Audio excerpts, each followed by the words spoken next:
ራሱን በትምህርት ለማሻሻል ፈልጎ ራሷን በትምህርት ለማሻሻል ፈልጋ ራሷን ወይም ራሱን በስራ ቦታቸው ላይ ለማሻሻል ፈልገው በዚህ በእንግሊዘኛ ምክንያት ወደኋላ የቀሩ ሰዎች በእርግጠኝነት ብዙ እንደሚሆኑ አልጠራጠርም። ትምህርት መማር ፈልጋችሁ ወደኋላ ይመልሳችኋል። ስራችሁ ላይ በደንብ ኢምፕሩቭ ማድረግ እየፈለጋችሁ ወደኋላ ይመልሳችኋል። ብዙ ጊዜ ምናልባት ኢቨን ኢንተርቪው እንኳን እየፈራችሁ ባላችሁበት ቦታ ለአመታት የቆያችሁ ሰዎች ራሱ ብዙ ልትሆኑ ትችላላችሁ። እውነት ነው። ይሄ ቋንቋ በጣም መሰረታዊ ነው። በዚህ ጊዜ ከዓለም ጋር እኩል የሚያራምደን ይህንን ቋንቋ ስንችል ነው። ሁሉንም ቋንቋ ማወቅ ጠቃሚ ነገር ነው። መቼ እንደሚጠቅመን መቼ እንደሚያገለግለን አናውቅም። ግን ደግሞ በጣም የማንክደው ሀቅ ደግሞ እንግሊዘኛ አማራጭ እንኳን የሚሰጠው ቋንቋ አይደለም። በዚህ ዘመን ከገጠር እስከ ከተማው ድረስ ብዙ ነገሮቻችን በእንግሊዘኛ እየሆኑ እንዳሉ ለማወቅ ምንም ተመራማሪ መሆን አይጠበቅብንም። ዛሬም እንግዲህ በዋናነት የሰው ሁሉ ችግር ነው ብዬ የማስበውን እዚሁ ማንበብና መጻፍ ላይ ነው በደንብ ትኩረት አድርጌ እየሰራሁ ያለሁት። ዛሬም በሌላ ትምህርት ደግሞ መተናል። እችን አር ስፔሊንግን እንደ ቀላል እንዳትዩት። ምክንያቱም ብዙ የምታውቋቸውን ህጎች የምትለዋውጥ ድምፅ ሆና ትመጣለችና ማለት ነው። ስለዚህ ለዛሬም እንግዲህ በአር ስፔሊንግ ምክንያት ድምፃቸው የሚለወጥና አነባበባቸው የሚቀየሩ ድምፆችን እንመለከታለን ማለት ነው። በእርግጠኝነት በደንብ የምትከታተሉ ከሆነ ለሚያስፈልጋቸውም ሰዎች በደንብ ሼር የምታደርጉላቸው ከሆነ ተከታታይ የሆነውን ትምህርት የምታዩ ከሆነ ራሳችሁ ላይ ልዩነት እንደምታዩ ምንም ጥርጥር የለኝም። አሁንም ከኔ ጋር አብራችሁ ቆዩ። ሰብስክራይብ ማድረግ እንዳይረሳ፣ ላይክ ማድረግ እንዳይረሳ። ማንኛውም ጥያቄ ካላችሁ አስተያየት ካላችሁ ኮሜንት ሴክሽን ላይ መጻፍ ትችላላችሁ። በእርግጠኝነት ብዙ ሰዎች የምታውቋቸው ያስፈልጋቸዋል ብዬ አስባለሁኝ። ስለዚህ ያስፈልጋቸዋል ብላችሁ ለምታስቧቸው ሁሉ ሼር ማድረጋችሁን እንዳትረሱ። ወደ ትምህርታችን እንሂድ።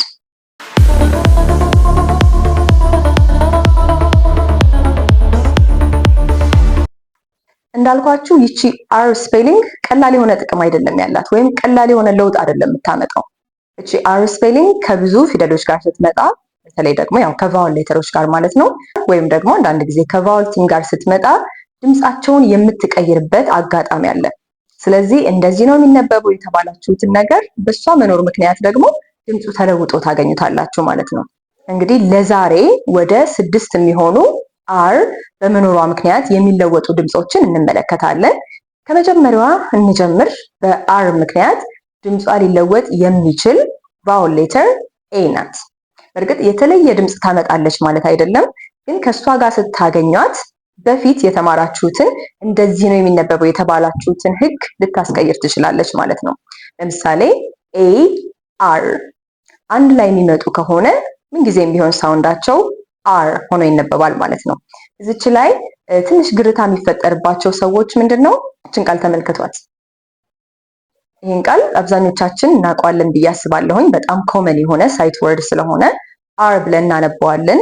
በተማርነው መሰረት ቢሆን ግን በሎንግ ቫውል ሳውንድ ህግ ብንሄድ መጨረሻ ላይ ኢ ካለ የኤ ሳውንድ ወደ ኤ መመለስ ነበረበት።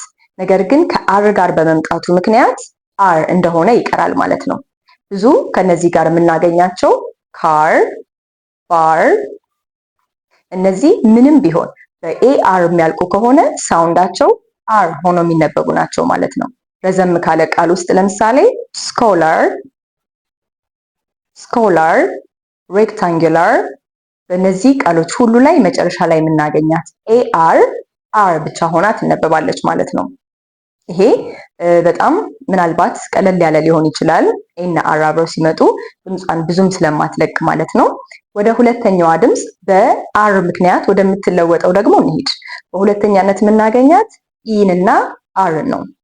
ኢ አር አብረው በመጡ ጊዜ ሁሉ ወደ እር ድምጻቸው ይለወጣል።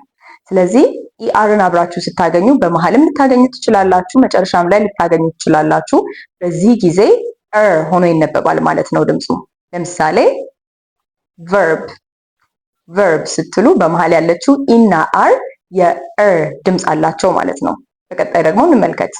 ባርበር፣ ባርበር፣ እዚህም ላይ የመጨረሻውን እር ሳውንድ ያገኘ ነው በኢና በአር ነው ማለት ነው። ስትሮንገር፣ ስትሮንገር፣ ይሄ በጣም የተለመደ ነው። ኢአር እንደ ማወዳደሪያም ሆኖ ያገለግላል። ማወዳደሪያ ዲግሪዎች አሉ በእንግሊዝኛ ላይ ኮምፓራቲቭ ዲግሪ የምንላቸው ኢአር መጨረሻ ላይ ይኖራቸዋል። በእነዚህ ጊዜ በሾርት ሲለብል አጀክቲቭ ጊዜ ማለት ነው። ኢአርን በምናገኝበት ጊዜ ሁሉ በእር ሳውንድ ይነበባሉ ማለት ነው። እዚህ ጋር ለምሳሌ ቶለር፣ ሾርተር፣ ፋተር፣ ስማርተር እነዚህ ሁሉ በኢአር የሚያልቁ ናቸው። ሳውንዳቸውም እር ሆኖ ይነበባል ማለት ነው። አሁንም ዩአርንም ብታገኙ በዚሁ እር በሚለው ድምፁ ታነቡታላችሁ። ስለዚህ ኢአርም እር የሚል ድምፅ ይሰጠናል፣ ዩአርም እር የሚል ድምፅ ይሰጠናል ተመልሶ ማለት ነው። ምሳሌዎች እነዚህ ከነዚህም ተርን፣ ተርን፣ በርን፣ በርን እነዚህ ቃሎች ላይ የምናገኘው እንግዲህ ዩአር እንደ እር ሆኖ የተነበበበትን ቦታ ነው ማለት ነው። በእነዚህ ጊዜ ላይ ስናገኘው የዩአር ድምፅ ወደ እር ይለወጣል ማለት ነው። በመቀጠልም ፈር፣ ፈር፣ ፈር ስንል አሁንም እዚችም ላይ የምናገኛት ዩአር በእር ድምፅ ተነባለች ማለት ነው። አሁንም አስፈላጊ ነው ለምትሉት ሰው ጓደኞቻችሁ፣ ለምታውቋቸው ሰዎች ሁሉ ሼር ማድረጋቸውን እንዳትረሱ። ወደ ሶስተኛዋና ብዙ ጊዜ ወደማትጠበቀው ድምፅ እንሂድ። አይ እና አር አብረው ሲመጡ አሁንም እር የሚል ድምፅ ይኖራቸዋል። አይ ስፔሊንጋችን እስካሁን በምናውቀው ድምጿ እንግዲህ በኢ እናቃታለን፣ በአይ እናቃታለን። ነገር ግን አይ ስፔሊንግን እንደ እ ማሰብ ትንሽ ከበድ ሊል ይችላል።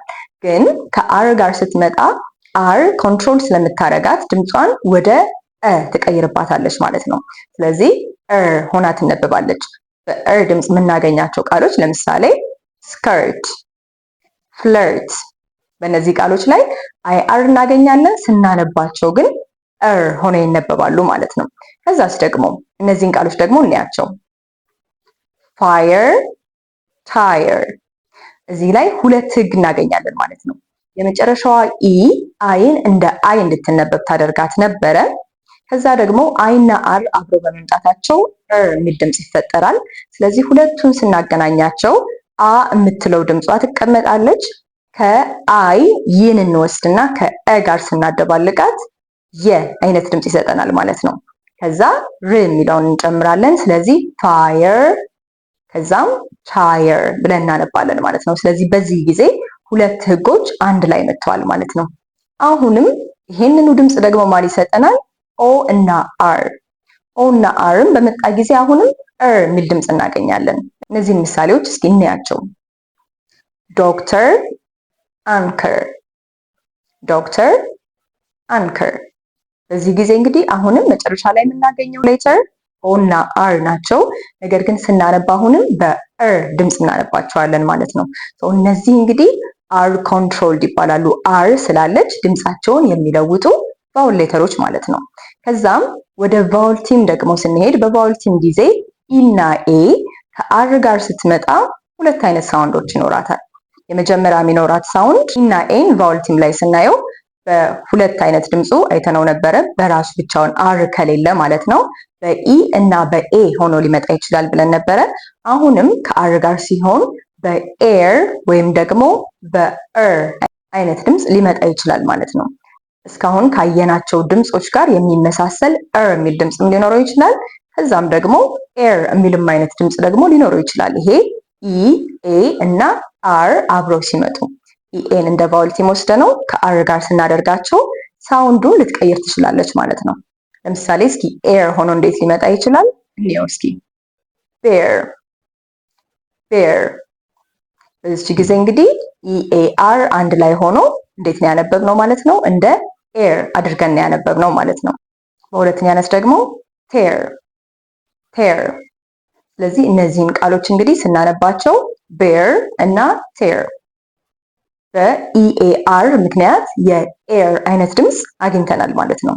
ወደ እር ድምጿ ደግሞ ስንመጣ እስኪ አሁንም በምሳሌዎች ለማየት ያህል ለርን፣ ሰርች፣ ለርን፣ ሰርች ኢኤን እና አርን አንድ ላይ አግኝተናቸው እር የሚለውን ድምፅ ተጠቅመናል ማለት ነው። ስለዚህ ኢኤን እና አርን ስናገኝ አንድ ላይ ሁለት አይነት ድምፆች ይጠበቃሉ። ወይ ኤር ልትሆን ትችላለች፣ ወይ እር ልትሆን ትችላለች። እስካሁን በፊት ያየናቸው አንድ ላይ ሲመጡ አር ስፔሊንግ አብራቸው ካለች ኮንትሮል ስለምታረጋቸው ድምፃቸው ይቀየራል ማለት ነው። ስለዚህ እነዚህን በሙሉ አር ኮንትሮልድ ሳውንድ እንላቸዋለን፣ ወይም አር ስፔሊንግ የምትቆጣጠራቸው ድምፆች ማለት ነው። ስለዚህ እንግሊዘኛ ላይ አንዳንድ ሌተሮች፣ አንዳንድ ፊደሎች በጣም በራሳቸው ህግ የሚመሰርቱ አሉ ማለት ነው። ከዛ ውስጥ እንግዲህ ለዛሬ አርን ተመልክተናታል። አሁንም እንደተነሳሁበት ዓላማ እንግዲህ እናንተን መጻፍና ማንበብ ላይ ያላችሁን ችግር ሙሉ ለሙሉ ለመቅረፍ ነው አስቤ የተነሳሁት።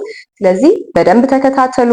ሰብስክራይብ ማድረግ እንዳትረሱ፣ በዋናነት ደግሞ ሼር ማድረግ እንዳትረሱ። ብዙ ሰው እንደሚያስፈልገው በደንብ እርግጠኛ ሆኜ መናገር ስለምችል ማንም ሰው ትምህርት መማር እየፈለገ ወደኋላ እንዳይል፣ ስራው ላይ ራሱን ማሻሻል እየፈለገ ወደኋላ እንዳይቀር ሁላችንም በቻልነው አቅም እየሰራን እንድንሄድ እየሞከርን እንድንሄድ ይሄንን ቪዲዮ ለሚፈልጉ ለምታውቋቸው ሰዎች ሁሉ ሼር ማድረግ እንዳትረሱ።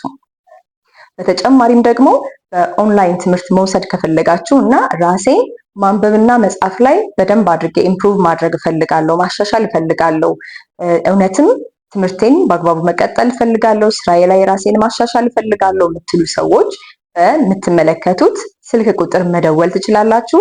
በማንኛውም ጊዜ እናንተን ለማስተናገድ ዝግጁ ሆኜ እጠብቃችኋለሁኝ።